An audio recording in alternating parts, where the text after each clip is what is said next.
Monsieur, we have the king. It is now up to us to wield his scepter. In this trying time, crucial decisions must be made without delay.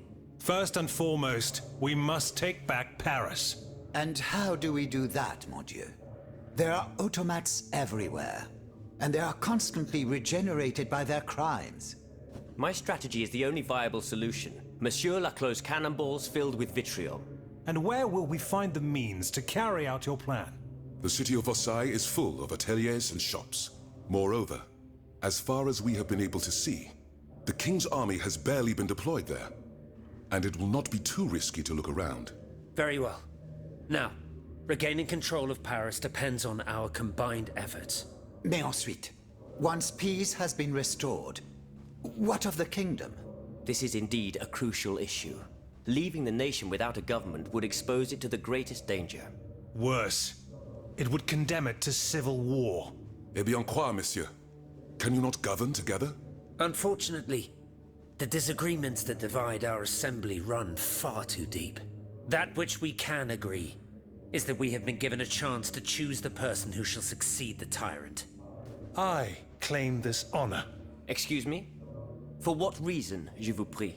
Enfin, simply consider the arguments for it. Speak, Monsieur le Marquis. You have our full attention. To begin with, I rescued the Dauphin from his father's clutches and ensured the dynasty's stability. The child will reign as Henri V. We will appoint someone with great wisdom to act as regent until he comes of age. Fie. The people do not need a crowned puppet. Yes, they do. Now more than ever before. Once the Assembly has adopted a constitution, the people will welcome a sovereign who will protect it. A king and a constitution, like oil and water. Go on, Monsieur le Marquis. I have the gunpowder that the king had seized. With it, I shall ensure the security of the kingdom within and beyond its borders. How can we be sure that you will not use it to oppress the people, or to embark on some foolhardy conquest?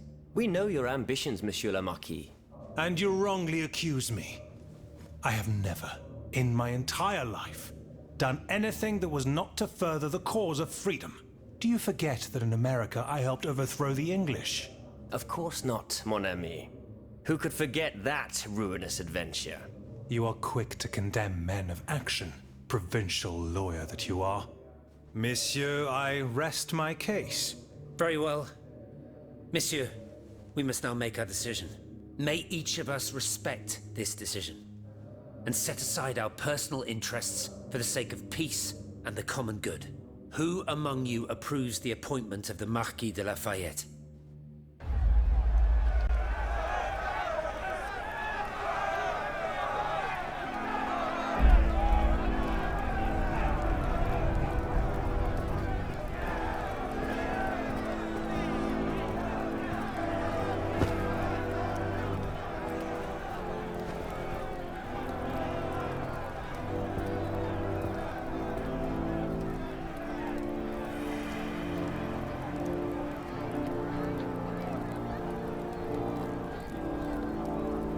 The court bows before the Marquis de Lafayette, Lieutenant Général du Royaume. Louis de Bourbon, former King of France, in the name of King Henri, fifth of his name, in light of the innumerable crimes of which you have been found guilty, this extraordinary royal court sentences you to the ultimate atonement. The sentence will be carried out on the hour. In its great mercy, the court will now hear your last words.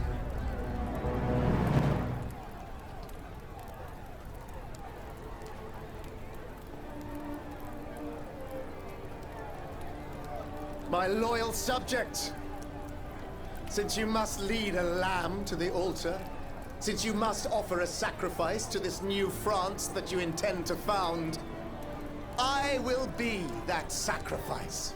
How dreadful this world is, where beauty is doomed to fade and flesh decays. I found no consolation in this world. I vainly thought I was giving our souls the gift of immortality beyond our mortal bodies. The Grim Reaper was my sworn enemy.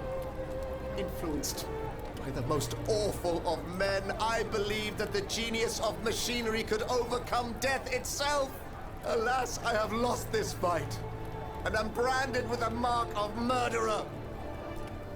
Life, even more than the crown, was heavy for me to bear. I have suffered too long under the thumb of nature, which I despised. As a child, I saw my older brother die.